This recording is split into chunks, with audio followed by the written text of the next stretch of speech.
Have you ever thought that the most popular boy in school could actually be the most lost of all? Well then, Nate Jacobs is not just the handsome and confident athlete that everyone knows. Behind that perfect smile, there is a mind full of traumas, fears and secrets that will make you question everything you think about, strength and vulnerability. And the craziest thing, sometimes the person who intimidates the most is the one who needs the most help. Get ready to see Nate like you have never seen him before and maybe realize that part of him is in you too.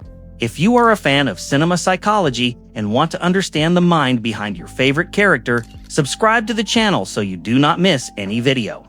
From what place in the world are you watching this video right now? Leave your answer in the comments.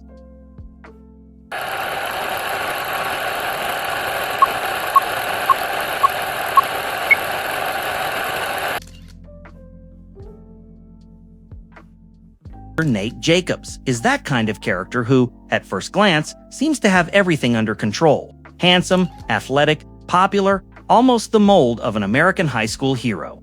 But if we look a little closer, we realize that this veneer of perfection hides very deep cracks. And that is precisely what makes him so fascinating. He is a riddle walking around in a football team suit. Except, unlike what many people think, Nate is not just the villain of the series, he is a reflection of something much more complex, the construction of a boy who grew up inside suffocating expectations. How many times have you found yourself trying to be who others expect, even if it has nothing to do with who you really are?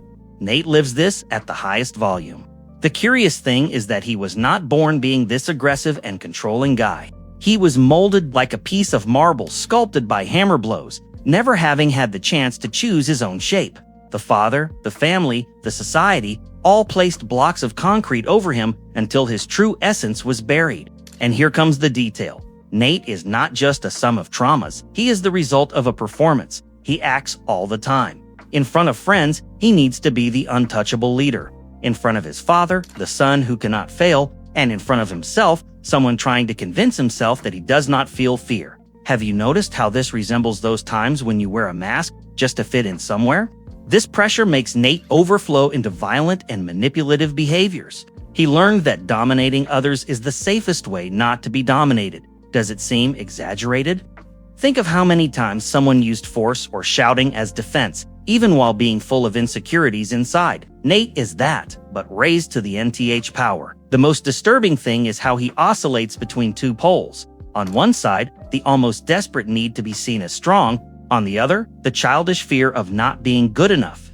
It is as if inside him there is a battlefield where there is never a truce. Have you noticed how in some scenes his expression mixes anger and emptiness at the same time? That is no coincidence. Nate is the living portrait of someone who grew up without learning how to deal with fragility. Weakness was taught to him as a sin, something shameful. So every time a spark of vulnerability arises, he extinguishes it with violence. This is sad, because it is as if he had learned to suffocate his human side. And between us, how many of us have also hidden emotions out of fear of appearing weak? And so, in the midst of so much contradiction, Nate becomes a figure that provokes repulsion and at the same time curiosity.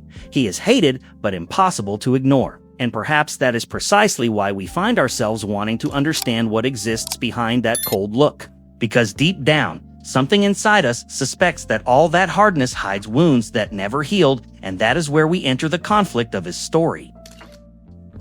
Is not just an ordinary teenager from a teenage series, his story is built upon a central wound, growing up in a home where love and violence walk side by side. He was always the boy who had to represent perfection while watching his father, Cal Jacobs, live a double life full of secrets. Can you imagine what it is like to grow up thinking that your own home is a time bomb ready to explode? Since he was little, Nate was exposed to images and situations that no child should carry in memory. Discovering his father's dark secrets was like having his childhood torn away before its time. And instead of talking, processing, understanding, he kept it. He kept it like someone swallowing poison every day. Have you thought about how many things you also swallowed in silence just so you would not fall apart? This story is not just about a boy trying to be accepted. It is about a boy who learned early that acceptance came accompanied by fear. Nate did not become cold by accident. He shielded himself. He created a hard shell, almost impenetrable, because he believed that if he let someone in, he would risk being destroyed. It is heavy, but it makes sense if you look through his eyes. And it is at this point that Nate's narrative becomes so intriguing. He carries the burden of a family legacy. It is not just what he does, but what was passed to him, even without choice. He is almost like a shadow of his father, trying to escape that reflection but at the same time trapped in it. How many times have you tried to be different from someone and ended up, unintentionally, repeating the same patterns? Behind every manipulative act, there is a boy who never had space to be vulnerable.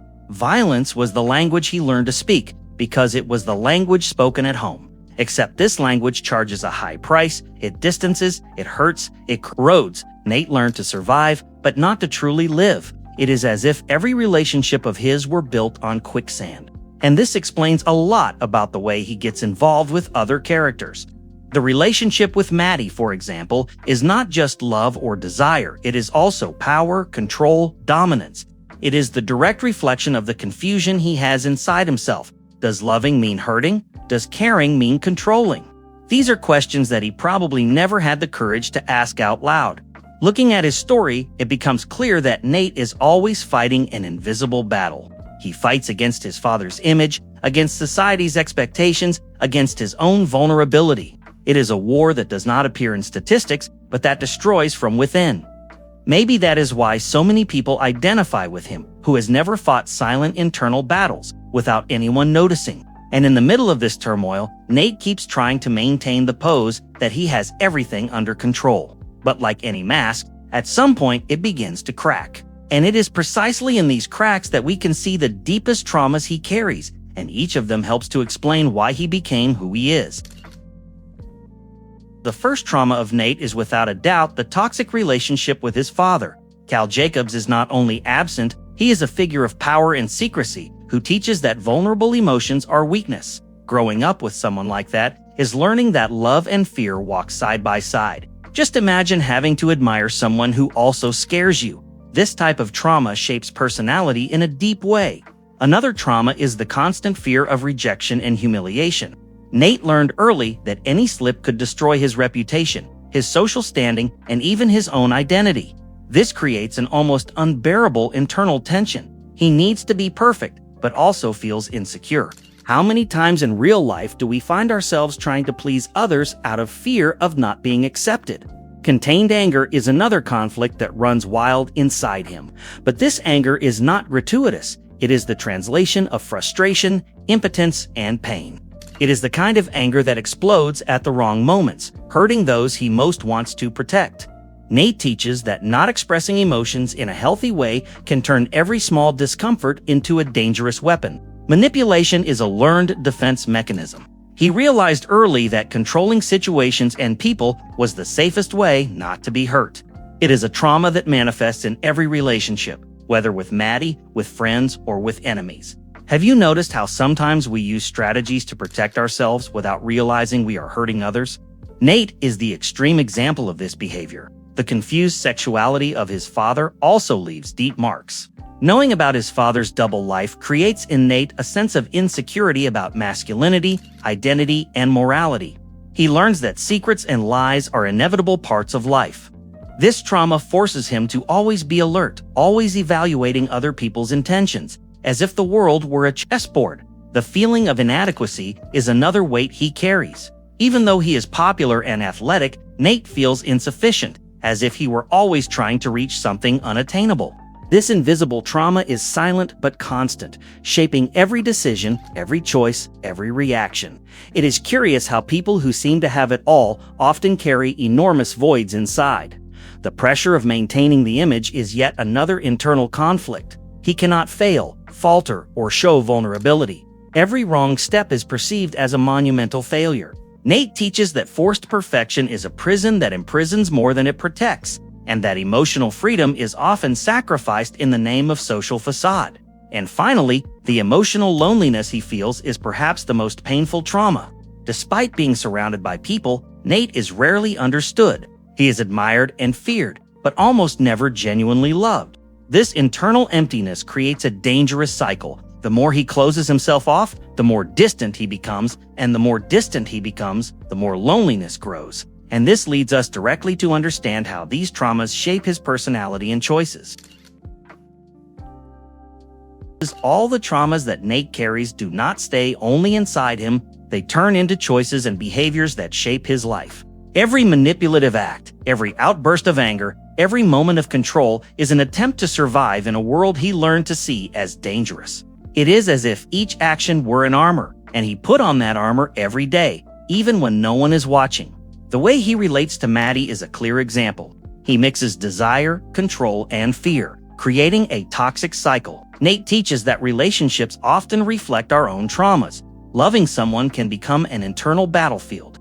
Who has never noticed repetitive patterns that only bring suffering, even knowing that they should run away? Violence and aggressiveness are direct translations of internal conflicts. When Nate feels vulnerability, he transforms it into apparent strength. Every punch, every scream is a way of affirming that he still controls something, anything. It is curious to notice how many people also externalize frustrations as a defense, even without realizing it.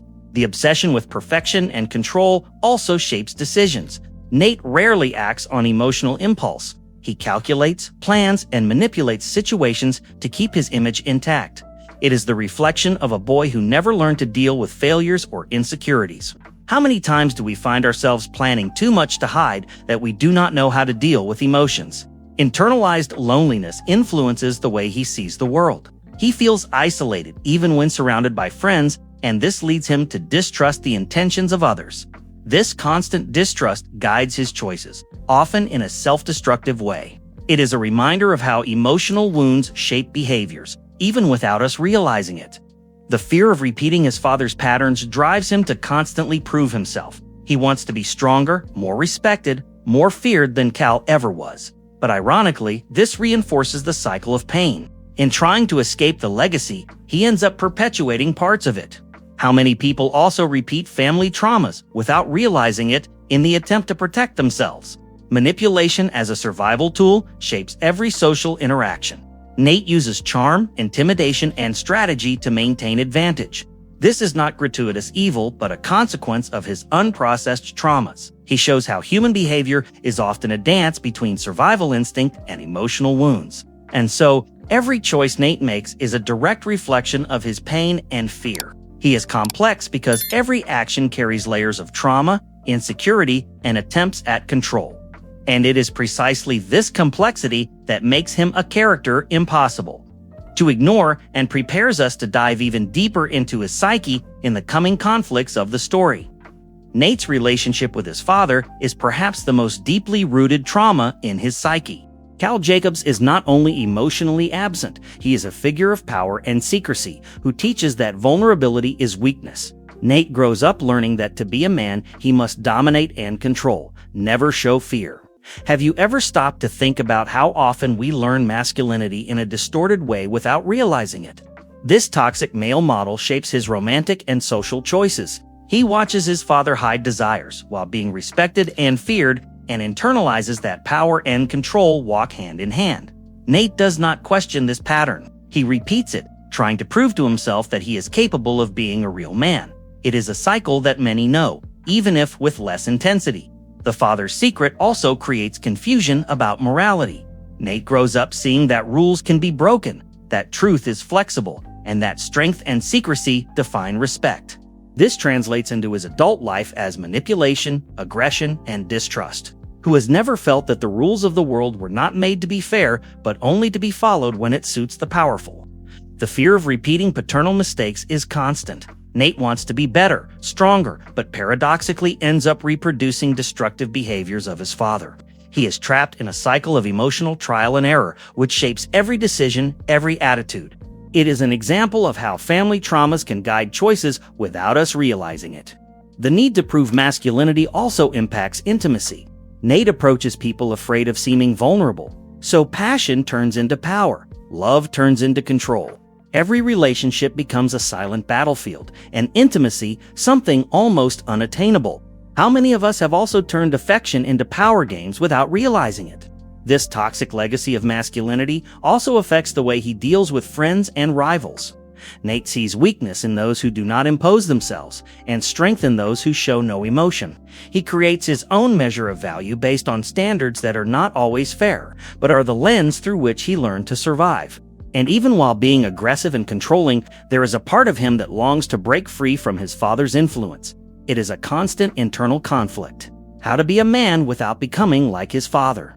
This dilemma is invisible, but every choice and every outburst of Nate carries this silent struggle. In the end, the relationship with his father is not just an isolated trauma, but a core that influences his entire personality. He shows how parental figures can leave deep marks that shape behaviors, perceptions, and even the way someone connects with the world. And it is at this point that we begin to explore another fundamental trauma: the impact of society and external expectations on him. From an early age, Nate learned that society expected perfection from him. He could not make mistakes, falter, or show weakness. Social success was measured by popularity, physical performance, and impeccable reputation. This constant pressure creates internal tension that few can see. Have you ever stopped to think how all of us carry small external expectations that suffocate us, even without realizing it? Football, for example, is not just a sport for him. It is a stage of daily judgment. Every victory is a demand for confirmation. Every defeat, a threat to his identity. Nate feels the world is watching his every move, and if he falters, he will be immediately condemned. This sense of constant surveillance shapes behavior, creating anxiety and hyper-control. Social media even indirectly reinforces this trauma. The image of perfection that Nate needs to maintain is amplified by the gaze of others. He becomes a hostage to what others think, always calculating the next move. It is easy to see how many of us also shape versions of ourselves to be accepted without realizing the emotional cost. Competition among peers is another factor that weighs. He learns that being popular is surviving, that weakness is exploited. This mindset generates defensive and aggressive behaviors, even when the situation does not demand it. It is the eternal race for status, which turns every relationship into a silent power game. External expectations also interfere with how he expresses himself emotionally. Nate internalizes fear of judgment, so vulnerability becomes a risk. He hides feelings, represses desires, and masks pain, creating a persona that pleases and intimidates at the same time. This reflects how society often punishes those who allow themselves to be truly human. Social trauma creates paranoia and distrust. He questions others' intentions and reads signs of threat where they do not always exist. Every interaction is measured and evaluated, like a chess game. It is impressive how external pressures shape someone's mind, turning insecurity into a survival strategy. Nate also learns that power and image are social currency. Every action is calculated to maintain status and control. He internalizes that he is only respected when he intimidates and only loved when he manipulates. It is a cycle that imprisons him, but that he follows religiously because he knows no other way to navigate the world around him. And so, every external pressure intertwines with internal traumas, shaping a complex character full of contradictions. Nate becomes a fascinating figure precisely because all these external and internal forces converge in his personality, guiding choices and behaviors that seem cold but are the result of much pain and adaptation. And it is at this point that we approach the next topic: how his relationships reflect and amplify these traumas. Nate's relationships are perfect mirrors of the traumas he carries. With Maddie, for example, love and control are mixed in an almost inseparable way. He does not know how to love without dominating, and he does not dominate without feeling fear. This complexity makes every scene intense, showing how internal wounds directly shape the way we connect with others. He manipulates, intimidates, and observes every gesture of others because he trusts no one. Nate has learned that the world is unpredictable and that weakness is exploited. In relationships, this translates into constant tension, where every word or touch carries multiple meanings. How many times have we also found ourselves analyzing every gesture of someone out of fear of being deceived or rejected? Vulnerability is practically non-existent. He avoids opening up because he was taught that showing feelings is weakness. Every relationship becomes an emotional minefield, where showing love means taking a risk. Nate shows that often those who most need connection are the ones who sabotage it the most, in an attempt at self-preservation. Intimacy is transformed into power. Even in the most romantic moments, he measures forces, controls, and plans responses. This directly reflects family and social traumas. For him, love and security walk side by side with control and manipulation. It is a dynamic that seems cruel, but is in fact a reflection of emotional survival. Friendships are also tested by these patterns. Nate constantly observes and judges, establishing who deserves trust and who does not. He creates invisible barriers to protect his fragility. It is interesting to note how many people also use filters and emotional walls, even if in less explicit ways, to protect themselves from disappointment. Betrayal, real or perceived, amplifies all this. Every threat to his image or status triggers old insecurities, and Nate reacts with disproportionate intensity. He transforms emotional pain into defensive and often destructive behavior. It is a cruel reminder of how unresolved traumas reverberate in every relationship we have.